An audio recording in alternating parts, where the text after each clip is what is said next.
I feel like it's been ages since I last made a floral card, and truth be told, I've kind of missed that. I was looking through some of my old projects the other day. I often do this for inspiration, and I came across some floral cards I made for Altenew years ago when I was in their design team, and I felt so inspired to create a floral card again. Luckily, my Salmon Says Stamp February card kit has just arrived in the mail, and I found an absolutely gorgeous stamp set with beautiful roses inside my kit. So, needless to say, I started working on a card right away. Hi everyone, I'm Yana Smakula, and I'm hoping you love this video. If you do, give it a thumbs up and subscribe to my channel. Ring the bell too to be notified of every new upload. I started working on my card by stamping one of the rose images, a single rose, in Simon Says Stamp clear embossing ink on white cardstock. This is Nina Solar White 80 pound. I treated my paper with an anti-static powder tool first. This was the tool that you saw me use before I inked up the stamp, and this is a must-have tool if you plan to do any kind of heat embossing, as it helps to keep your embossed results looking very clean and neat. Next, I covered my image with gold embossing powder. I'm using one by Hero Arts. I love their powder, and in fact, most of the embossing powders in my stash are either from Hero Arts or Simon Says Stamp, and they are both fantastic in quality.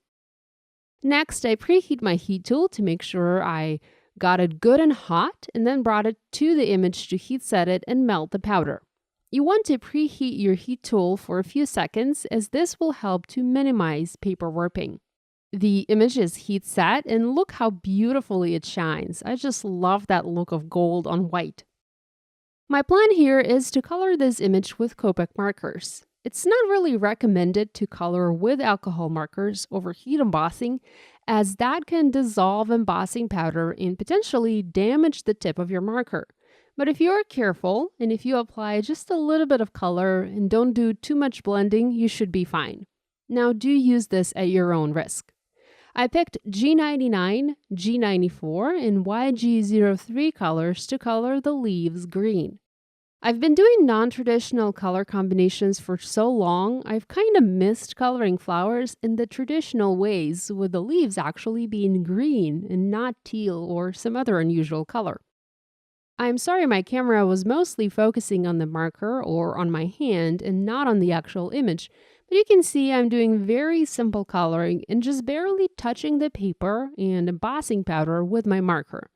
I intentionally did not speed up the coloring part so that you can see in real time how much, or rather how little time I've spent coloring this. Don't overwork the image. Don't add too much marker to the paper to eliminate that risk of ruining your marker tip.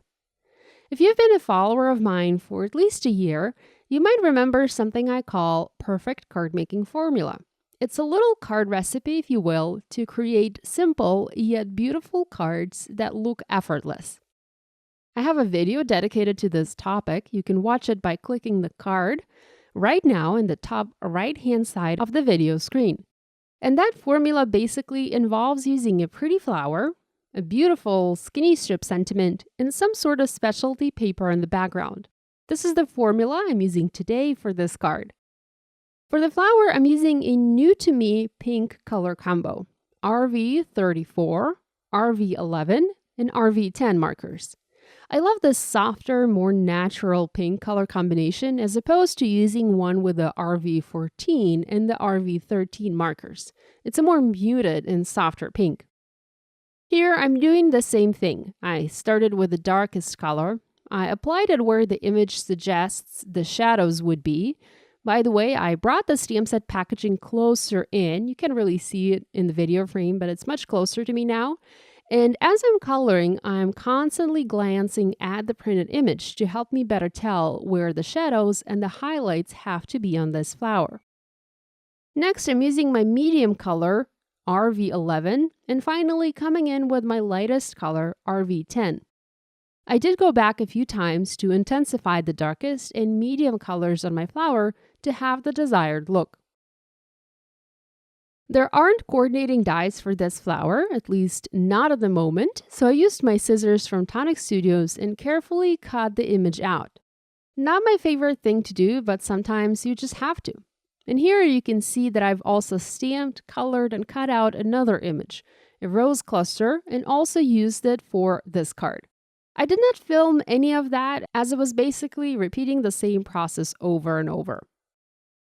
I also already have a panel of white cardstock. This is wood grain white paper, and I love, love, love this type of cardstock for clean and simple floral cards like this one today. It adds so much texture and interest to a background. I also have a panel of vellum here, and I'm planning to use it to heat emboss a main sentiment for my card. I would have heat embossed the sentiment on the background panel directly, but since my background panel has wood grain texture on it, I'd rather not. I prefer to never stamp or emboss or color or anything like that on textured cardstock, as the texture will always prevent you from having great results. So I used a vellum panel here instead. Before I go to the heat embossing part of the main sentiment, I also want to plan ahead a little bit for a little sentiment strip that I plan to use across the flowers on this card. I want to heat emboss "You Are My Soulmate" in white embossing powder on pink cardstock that is similar in color to my colored images. Now, I don't quite have anything that is similar in my stash, so here I'm making the colored cardstock myself with the help of Copic markers. I'm just using the chisel nib of my marker to color over a section of paper that's large enough to fit my sentiment. I'm going to set this aside for a little bit to dry first and going to work on the vellum panel in the meantime. I want to heat emboss "Love You Always" on vellum. I've once again treated it with anti-static powder, inked up my stamp with clear embossing ink, and stamped it. I also stamped a little heart from the same stamp set from Simon Says Stamp, and this set is called Love Always. And by the way, you can find links to all of the products that I'm using today in my video description and also in the blog post associated with this video. While you're on my blog, if you're not a subscriber, be sure to subscribe and join my mailing list. I've added gold embossing powder here, same one that I used before, and I'm going to heat set it before I move on to stamping the next part of the sentiment. The ink should be dry by now on this pink panel, but I decided that I wanted to zap it with my heat tool just to be on the safe side. I also did a quick test by adding embossing powder to the paper to see if any of the embossing powder would stick to the paper. It did not, so that means the paper is ready for my heat emboss sentiment. I treated the paper with an anti-static powder tool again. I mounted the stamp on a clear block, and I love using these blocks with grid lines on them as they allow me to always have my skinny strip sentiments mounted on a straight line and not wonky. And I stamped the sentiment on the panel. Next, I added embossing powder. This time, I went with detail white powder from Hero Arts, and once again, I used my heat tool to melt it in place. Using Copic markers or the coloring medium that you use to color your images with is the best way to create custom colored cardstock for your projects.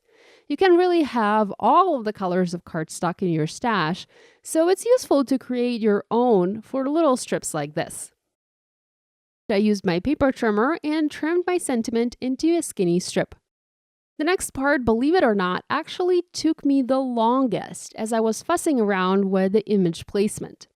I finally trimmed the vellum panel down slightly. It seemed a little bit too big for the card that I had in mind, and finally I settled on the image placement for this card.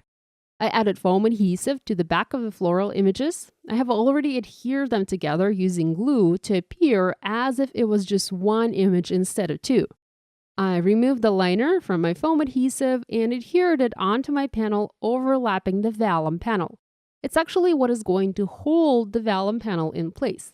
Adhering vellum is always tricky, meaning adhering it so that the adhesive doesn't show, so I prefer to just overlap it with another element to hide the adhesive that way. I also foam mounted the sentiment strip over the florals, mainly in the area where they overlapped. I created an A2 white side folding card base and I adhered my panel onto the card. In the past, I used to make card bases out of this wood grain cardstock. But to save it, now I make card bases using my regular Neenah Solar White 110-pound cardstock, and I just adhere the wood grain panel on top.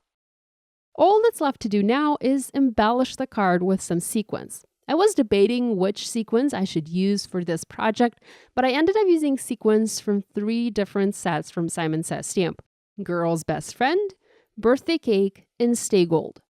I used my Crystal Katana pickup tool. I always use it for tiny embellishments like this, and I honestly love this tool. I've had it for years, from the year it first came out, and I've been using it ever since, and I've never even had to replace the tip. This tool is kind of expensive, but it's very worth for tiny embellishments like sequins or tiny die cuts, especially if you like to do inlay die cutting. I also use my Tonic Deluxe adhesive. It's my go-to glue these days to adhere these in place. And my card is done. Simple, effortless, clean, and beautiful.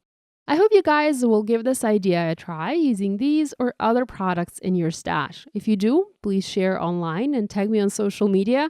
I always love seeing what you're making. On the screen, there's a link to a perfect card making formula video. Subscribe now not to miss any new card making tutorials. Thanks for watching. Love you guys. I'll see you next week.